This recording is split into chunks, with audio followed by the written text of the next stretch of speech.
Paris equals pretty, right? It's easy to picture a romantic boutique with vintage papers, sealing stamps, homemade journals, and lovely ribbons. It's called a Papeterie in France. I did my best. And while we might not be in that sort of quaint shop today, we are bringing the beauty of those details into the studio. Our friend and French antique expert, Amanda Heron, has curated the most beautiful French finds to inspire all of us. I tried.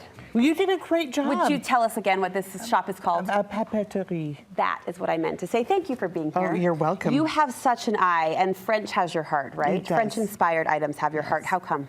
I have no idea. Usually when people ask me that, I say, well, have you been? Because if you've been, you know. You know. It's just a feeling. You know, let's jump right in. You've got a stunning setup today. These are French-inspired, in some cases very authentically so. Yes. And these are things that you can shop here to get that feeling in our own homes. Absolutely. First, antique postcards.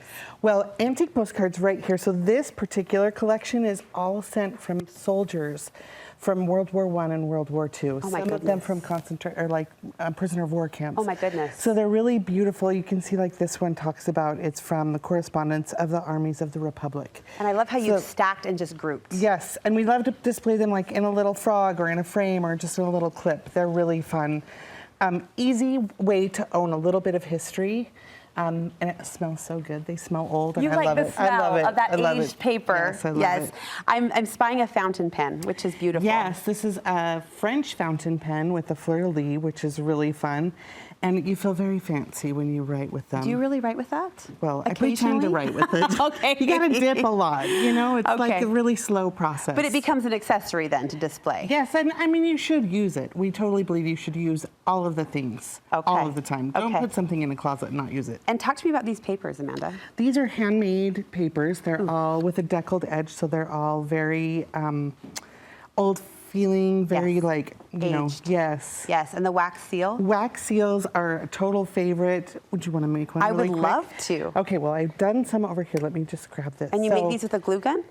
You can do it two ways. You can do a glue gun with a stick like this, or you can do it in a little spoon over a flame like a candle. Okay. This is really authentic, but also slow. So if you're doing like one or two, this is great. If you're doing invitations or something bigger, this is better. Do you sell these sticks? We do. So you just squirt on, you know, the amount of wax that you feel like you want. Yes. And just stick that on there and then leave it. Yep. Like set it down? Yep, and just leave it. I did a lot of wax. But some people really like the a overspill. lot. Yeah, and then you just want to let that sit. But then after it's sat, you pop the wax seal off. Oh my goodness! They might be a little stuck on there, but A little tacky.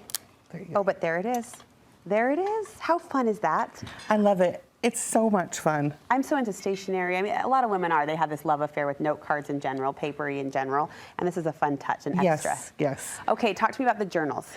So we have both antique, or these are probably just vintage, so less than 100 years old, but from France.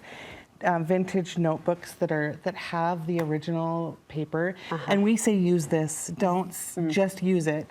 Or we have handmade notebooks that are made in France.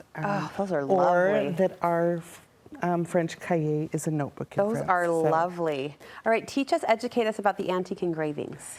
Antique engravings were really popular. They became much more mass-produced around in the early 1800s, around 1798, and the years following that. So there are a lot of really great, very affordable pieces that you can have that are just beautiful, printed pieces. Oh, lovely, lovely. Or you can find pretty little colored ones like these. And the maps kind of speak to that same idea. Listen, they knew how to fold a map back then. Okay. They put them on canvas. Oh, wow.